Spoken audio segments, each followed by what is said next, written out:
1. The choir at midnight. Expanded. The old cathedral perched on a hill like a crown of ice, its stone walls black with centuries of soot. No one was buried in the graveyard anymore. The ground was frozen too deep. But every Christmas Eve, the townspeople gathered at midnight for the choir. People swore the singing cured grief, eased pain, and could even mend a broken heart. But the singers were never seen. They always performed from the dark. Choir loft above. This year, Amelia returned to town after her mother's funeral. The choir was the only warmth she remembered from her childhood. She arrived early, hoping to thank them, maybe finally see their faces. The cathedral was empty. Cold candles lined the aisles. No priest, no parishioners. She waited. At midnight, the first note rose. Her breath caught. The sound was too beautiful, too perfect, 100 voices blending as one. It made her chest ache with longing. She climbed the narrow staircase, boots thudding against old wood. At the top, there was nothing but dust and shadows, yet the voices were all around her. Then her lantern light caught something. Robes hung on old hooks. Choir robes. Some tattered with age, some spotless. They were swaying gently, though there was no draft. As the music swelled, the robes lifted. Arms filled the sleeves that hadn't been filled for decades. Hoods bowed in prayer. Amelia fell to her knees, trembling. A soft voice whispered behind her, "You've finally returned." She turned. A robed figure stood alone. Skin gray as stone, eyes empty, mouth frozen in song. It reached out a hand. The final note held impossibly long, echoing through the cathedral, through the town, through the bones of everyone who heard it. The choir had grown by one. On Christmas morning, the townspeople entered the cathedral. The music was louder than ever, and halfway up the choir loft staircase lay Amelia's lantern, still warm. Two closing parenthesis. The elf on the shelf expanded when the doll appeared. The parents assumed Grandma had left it as a surprise. It had a painted grin and glossy black eyes that followed you if you moved. They laughed. But every morning, the elf was somewhere new. On the counter. In the pantry. Dangling from the Christmas tree with a string around its tiny neck. Funny prank, they said. But nobody claimed responsibility. The children began whispering about it. They heard it moving at night. Scratching. Dragging its little legs.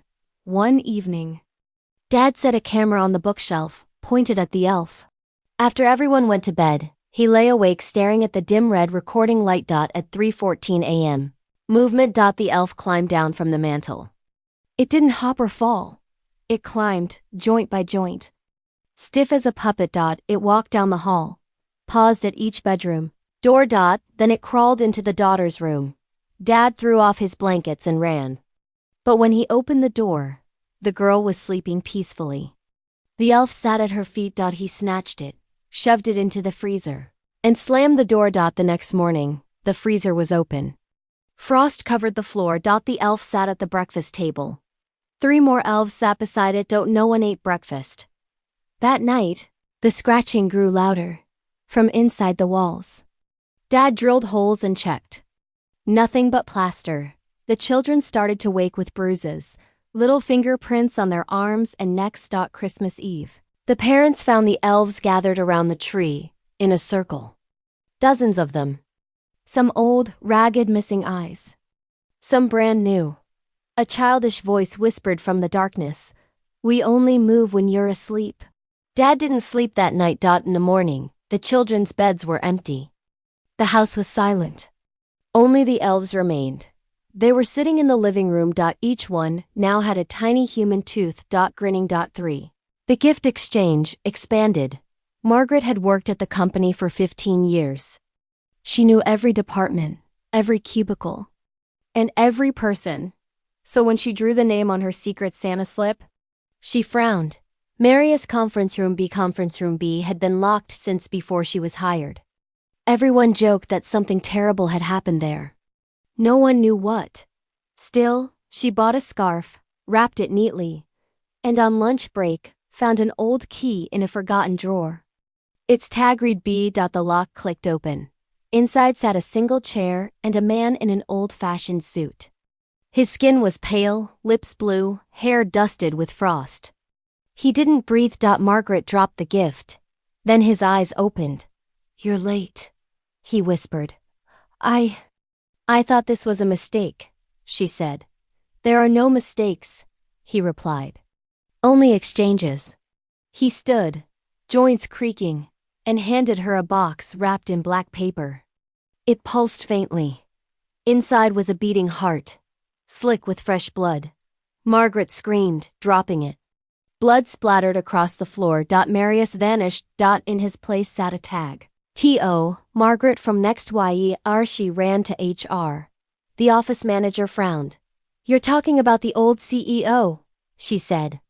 "He died on Christmas Eve. 20 years ago. Heart failure." Margaret felt faint. "Every year," the manager said quietly, "one employee gets his name. They never last the next Christmas." Margaret quit the next day. She moved. Changed numbers. New town. New job. She never spoke of it again. Christmas Eve 1 year later. She found a package on her doorstep. It was wrapped in black paper. Inside was a calendar. Every page was marked with a red X. All the days were crossed out. Except one. Today. A knock came at the door. When she opened it, the snow was falling and the street was empty, except for a single chair, and on the chair sat the box. Still open, still beating, waiting.